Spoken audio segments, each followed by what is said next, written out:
Hello everyone, welcome to re academy. So EPFO special lecture series देख रहे हो आप, और इस सीरीज़ में आज हम देखने वाले हैं लेबर लॉज के एग्ज़ाम लेवल के 5 एमसीक्यू। सारे एमसीक्यू काफ़ी स्टैंडर्ड है, आपके एग्जाम के लिए काफ़ी हेल्पफुल होंगे। तो स्टार्ट करते हैं आज का पहला क्वेश्चन यहाँ पे कह रहा है, विच theory of industrial relation deal with the concept of surplus labour. Surplus labour जो ये वर्ड है, ये जो थ्योरी है, ये जो कंसेप्ट है, गिवन में से कौन से अप्रोच में बताया गया है इस कंसेप्ट के बारे में। पहला ऑप्शन आपके सामने Gandhian approach, second unitary approach, third pluralistic approach and fourth Marxist approach. काफ़ी सिंपल क्वेश्चन है, चारों ही अप्रोचेस आपके एग्जाम के लिए काफ़ी इंपॉर्टेंट है। सारी अप्रोचेस मैंने ईपीएफओ स्पेशल प्लेलिस्ट में करवा चुका हूँ, तो आप वहाँ से देख सकते हो इसका आंसर। तो इसका आंसर दीजिए आप लोग। तो इसका राइट आंसर है option 4, Marxist approach. Marxist approach में सरप्लस लेबर और सरप्लस वैल्यू दो ऐसे वर्ड है जो इस अप्रोच में आते हैं। तो देखो होता हुआ क्या है कि ह्यूमन लेबर कह रहा है यहाँ पे, जो ह्यूमन लेबर है वो एक सोर्स है किसका, इकोनॉमिक वैल्यू का। जो ह्यूमन है मार्क्सिस्ट अप्रोच में क्या कहता है कि जो ह्यूमन है वो सोर्स है इकोनॉमिक वैल्यू का। और इसी अप्रोच में सरप्लस लेबर और आपको याद रखना है सरप्लस वैल्यू, ये दोनों वर्ड जो है इसी अप्रोच में मेंशन है। इसके अलावा तीनों ही अप्रोच, सारी अप्रोच मैंने करवा चुका हूँ, आप वहाँ से वीडियो में देख सकते हो प्लेलिस्ट में जाके।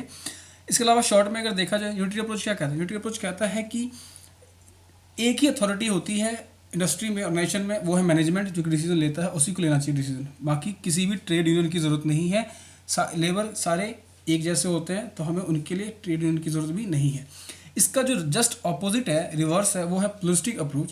प्लुरिस्टिक अप्रोच ये कहता है कि सोसाइटी में डिफरेंट इंडिविजुअल्स है, अलग अलग तरह के लोग हैं, सभी लोगों का अलग एम है, ऑब्जेक्टिव है, और यही लोग क्या होते हैं ऑर्गेनाइजेशन में भी आते हैं। तो ऑर्गेनाइजेशन में भी ऐसे लोग हैं जो सोसाइटी में जैसे लोग, और उनके भी एम, ऑब्जेक्टिव, लीडरशिप क्वालिटी सब अलग है।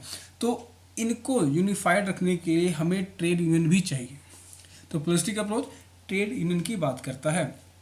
इसके अलावा गांधी अप्रोच में कंसेप्ट ऑफ ट्रस्टीशिप दिया हुआ है, जिसमें गांधी जी कहते हैं कि जो सारा नेचुरल रिसोर्स है वो सभी का है, इसमें किसी एक का अधिकार नहीं है। तो उम्मीद करता हूँ आप इसका आंसर समझ चुके होंगे, और डिटेल में देखने के लिए आप वीडियो को प्रेफर कर सकते हो। नेक्स्ट क्वेश्चन देखते हैं, विच among the following is true regarding the report submitted by the second national commission on labour. Second national commission on labour जो आया था, उसमें से आपसे 2 पॉइंट स्टेटमेंट दिया हुआ है, आपको बताना है कि स्टेटमेंट ट्रू है या फॉल्स है। स्टेटमेंट 1 कह रहा है, to suggest rationalisation of existing law relating to the labour in the organise sector. Organise sector में जो एग्जिस्टिंग लॉ है उनको रेशनलाइज करने की बात की। सेकेंड स्टेटमेंट कह रहा है, it recommended that the existing labour laws should be broadly grouped into 4 और 5 labour codes on a functional basis. यहाँ पे ये कह रहा है कि ऐसे लॉज जिनका फंक्शन एक जैसा है, फॉर एग्जांपल अगर कुछ लॉज हैं जो सोशल सिक्योरिटी देखते हैं, और कुछ लॉ है जो आपका वेज से रिलेटेड है, तो ऐसे फंक्शन के हिसाब से सारी लॉज को आप ना लेबर कोड्स बना दो, एक कोड में सारी लॉज को डाल दो। तो क्या ये बात भी सही है, आपसे पूछ रहा है। इसका राइट आंसर दीजिए। तो इसका राइट आंसर है ऑप्शन सी, बोथ 1 और 2।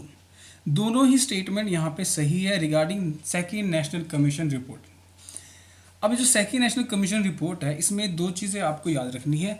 एक एग्ज़ाम हुआ था लेबर ऑफिसर का 2016 में, 14 में हुआ था शायद।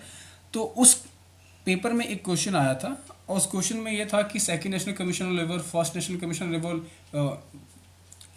वेज रिपोर्ट जो है उनका डेट के हिसाब से बताइए ये कब उन्होंने अपनी रिपोर्ट सबमिट की थी। उस पर पूछा गया था कि जो कमीशन है उन्होंने कब अपनी रिपोर्ट सबमिट की है, तो सबमिट का डेट भी पूछा हुआ है एग्ज़ाम में यूपीएससी ने। तो आपको यहाँ पे उनके डेट भी याद रखने हैं। तो आप उम्मीद करो कि डेट से क्वेश्चन नहीं आएगा, लेकिन कमीशन के जो चेयरमैन है उससे क्वेश्चन जरूर आ सकता है। तो आपको याद रखना है कि जो second national commission on labour था, ये 15 अक्टूबर 1999 को बना था, ठीक। और 2002 को इस कमीशन ने अपनी रिपोर्ट दी थी। उस टाइम अटल बिहारी वाजपेयी जी थे प्रधानमंत्री, और इस कमीशन के जो चेयरमैन थे उनका नाम था रविंद्र वर्मा। तो ये नाम आपको याद रखना है, चेयरमैन के जो चेयरमैन थे इस कमीशन के, उनका नाम था रविंद्र वर्मा। और अभी आप कह सकते हो कि जो लेबर लॉज को कोडिफाई किया गया है वो जो कंसेप्ट है इसी सेकंड नेशनल कमीशन के रिपोर्ट और रिकमेंडेशन से ही आया है। इसके अलावा एक और कमीशन है first national commission on labour, तो वो 1966 में बना था। उसके जो चेयरमैन थे वो थे पीबी गजेंद्र गडकर। तो ये बात आपको याद रखनी है। दोनों ही कमीशन पे एक सेपरेट वीडियो आपको मिल जाएगी री अकेडमी पे, आपने सर्च करना है, आप वहाँ पे जाके डिटेल वीडियो देख सकते हो। नेक्स्ट क्वेश्चन देखते हैं। विच among the following is the earliest establish trade union? Given में से सबसे पहला स्टैब्लिश कौन सा ट्रेड यूनियन स्टैब्लिश हुआ था? ऑप्शन ए है आपके पास Bombay mill hand association, option 2 है आपके पास मद्रास लेबर यूनियन, ऑप्शन 3 है आपके पास अहमदाबाद टेक्सटाइल लेबर्स एसोसिएशन, या ऑप्शन डी है आपके पास all India trade union congress. इनमें से आपको करेक्ट आंसर बताना है। तो इसका राइट आंसर है option 1 Bombay mill hand association. ये इंडिया का सबसे पहला ऑर्गेनाइजेशन था, लेबर ट्रेड यूनियन था। इस ट्रेड यूनियन को बनाने में जो एक नाम आता है फाउंडर जिन्हें कहा जाता है वो है एन लोखंडे। एन लोखंडे, आपको ये नाम याद रखना है, एन लोखंडे। 1890 में इन्होंने इस ट्रेड यूनियन को फॉर्म किया था। इस ट्रेड यूनियन से जुड़ा हुआ एक जर्नल है लेबर जर्नल, वो नाम आपको याद रखना है, जिसका नाम था दीनबंधु। तो ये दीनबंधु लेबर जर्नल है, इसी एसोसिएशन से जुड़ा हुआ है। इसके अलावा बाकी एसोसिएशन की बात करें तो मद्रास लेबर यूनियन जो है वो अपनी तरीके का पहला रजिस्टर्ड ट्रेड यूनियन था। मद्रास लेबर यूनियन जो था वो पहला रजिस्टर्ड ट्रेड यूनियन था। इसके जो फाउंडर थे उनका नाम था बीपी वाडिया। 1918 में ये एसोसिएशन बना था। आपको करना कि आपको नोट्स बना लेने हैं, अपने खुद से बनाइए आप। जितने भी ट्रेड यूनियंस हैं, जितने भी कमीशंस हुए हैं, उन कमीशंस को आप डेट के अकॉर्डिंग आप लिख लो, याद कर लो, क्योंकि क्रोनोलॉजिकल ऑर्डर के क्वेश्चन भी आए हुए हैं लेबर ऑफिसर के एग्ज़ाम में, तो इस बार आने के चांसेस है इस तरह के क्वेश्चन। इसके अलावा मद्रास टेक्सटाइल लेबर एसोसिएशन की बात करें तो ये एसोसिएशन महात्मा गांधी जी के से जुड़ा हुआ है। आपको याद होगा अहमदाबाद मिल जो स्ट्राइक हुआ था, महात्मा गांधी जो गए थे वहाँ पे, उसी इवेंट से ये जुड़ा हुआ एसोसिएशन है। 1920 में बना था ये एसोसिएशन। 1920 नहीं, सॉरी, उससे पहले बना था जब ये अहमदाबाद एसोसिएशन का स्ट्राइक हुआ था उस टाइम। तो ये जो यूनियन था अंडर महात्मा गांधी जी के गाइडेंस में बना था। जब वो वहाँ अहमदाबाद गए थे, स्ट्राइक में शामिल हुए थे, उसके बाद ये एसोसिएशन फॉर्म किया था गांधी जी के गाइडेंस में। इसके अलावा all India trade union Congress जो है ये काफ़ी इंपॉर्टेंट है आपके लिए, क्योंकि ये क्या है, पहला ऑल इंडिया ट्रेड यूनियन था। जैसा इसके नाम में लिखा हुआ है ऑल इंडिया ट्रेड यूनियन, तो ये इंडिया का पहला ऑल इंडिया ट्रेड यूनियन था। और इसे बनाया ही इसीलिए गया था ताकि ये आईएलओ में अपना डेलीगेशन भेज सके, इंडिया अपना डेलीगेशन आईएलओ में भेज सके, इसीलिए इसे बनाया गया था 1920 में। ठीक है, तो ये डेट भी आपको याद रखनी है। फोर्थ क्वेश्चन यहाँ पे कह रहा है what is the political influence of Hind मजदूर सभा लेबर यूनियन? तो ये जो हिंद मजदूर सभा लेबर यूनियन है इसका किस पार्टी से इन्फ्लुएंस है, किस पार्टी से कनेक्शन है? ऑप्शन ए है आपके पास Indian national congress, option B जो है आपके पास वो है Bharatiya Janata party, option C Samajwadi party, या ऑप्शन 4 जो है कम्युनिस्ट पार्टी ऑफ इंडिया। तो इसका आंसर आपको बताना है। तो इसका राइट आंसर है ऑप्शन 3 समाजवादी पार्टी। तो समाजवादी पार्टी ऑन करता है किसको? हिंद मजदूर सभा लेबर यूनियन को। आपको पता होगा कि हर पार्टी का क्या होता है, एक ट्रेड यूनियन हो गया, एक एसोसिएशन हो गया, एक स्टूडेंट यूनियन हो गया, तो हर पार्टी का एक यूनियन है अपना इन्फ्लुएंस बनाए रखने के लिए होता ही है। तो हिंद मजदूर सभा का जो इन्फ्लुएंस है वो समाजवादी पार्टी से है। इसके अलावा all India trade union congress है एक, तो उसका all India trade union congress है, all India trade union congress जहाँ पे लिखा हुआ है। इसका जो इन्फ्लुएंस है वो है कम्युनिस्ट पार्टी ऑफ इंडिया से, वो है कम्युनिस्ट पार्टी ऑफ इंडिया से। इसके अलावा Indian national trade union congress है, Indian national trade union congress, इसका जो संबंध है वो है इंडियन नेशनल कांग्रेस से। आप Indian national trade union Congress में आईएनसी को देख सकते हो, यहाँ पे भी आईएनसी है, तो इसका जो इन्फ्लुएंस है वो आईएनसी है, इंडियन नेशनल कांग्रेस। इसके अलावा भारतीय मजदूर संघ है भारतीय मजदूर संघ तो भारतीय जनता पार्टी से संबंध रखता है।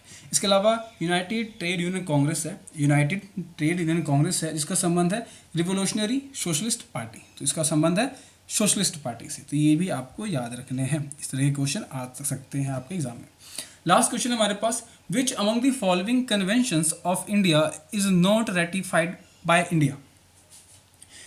तो ये काफ़ी इंपॉर्टेंट क्वेश्चन है। मैंने ILO के ऊपर 3 पार्ट में अलग अलग तरीके 3 पार्ट में, जैसे एक में कन्वेंशन को और रिकमेंडेशन करवाए हैं, एक में स्ट्रक्चर करवाया है, और हर पार्ट में मैंने प्रीवियस ईयर के क्वेश्चन भी डिस्कस किए, किस तरह के क्वेश्चन पूछे जा चुके हैं। तो आप वहाँ जाके ILO का वीडियो देख लेना, उसमें मैंने कोर एंड कन्वेंशन भी करवाए हुए काफ़ी अच्छे से। यहाँ पे आपसे पूछ रहा है कि इंडिया ने इनमें से कौन सा कन्वेंशन रेटिफाई नहीं किया है, कौन सा कन्वेंशन रेटिफाई नहीं किया। देखो, साइन करना अलग बात होता है और रेटिफाई करना अलग बात होता है। सिग्नेटरी है हम लोग, लेकिन रेटिफाई नहीं किया कि हम लोग अभी इंडिया में फॉलो नहीं कर रहे हैं उस कन्वेंशन को। तो ऑप्शन है आपके पास discrimination employment corruption convention, option 2 है abolition of forced labour convention, option 3 है मिनिमम एज कन्वेंशन, या ऑप्शन 4 है right to organised and collective bargaining convention 1949। तो इसका आंसर आपको देना है। तो इसका राइट आंसर है option 4 right to organised and collective bargaining convention 1914 है। आप लेबर लॉज में स्टार्टिंग के चैप्टर से लेके एंड तक आपने ये वर्ड पढ़ा ही होगा, कलेक्टिव बार्गेनिंग, लेकिन इंडिया ने इस कन्वेंशन को कभी रेटिफाई किया ही नहीं। ठीक है, इंडिया ने कभी इस कन्वेंशन को रेटिफाई नहीं किया। कन्वेंशन नंबर की बात करें तो ये कन्वेंशन नंबर 98 है। ठीक है, मैं यहाँ पे आपको सारे कन्वेंशन नहीं बता रहा हूँ, चलो यहाँ पे ये बता देता हूँ। जो डिस्क्रिमिनेशन एम्प्लॉयमेंट ऑक्यूपेशन कन्वेंशन है, ये है कन्वेंशन नंबर 111।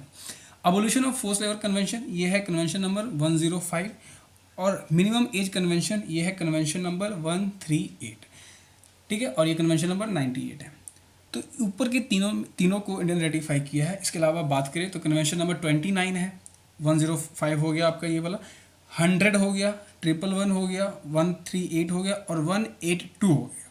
तो इन 6 कन्वेंशन को, मतलब आपको पता है कि ILO के 8 कोर कन्वेंशन है, 8 कोर कन्वेंशन में से 6 जो कन्वेंशन है उनको इंडिया ने रेटिफाई किया है।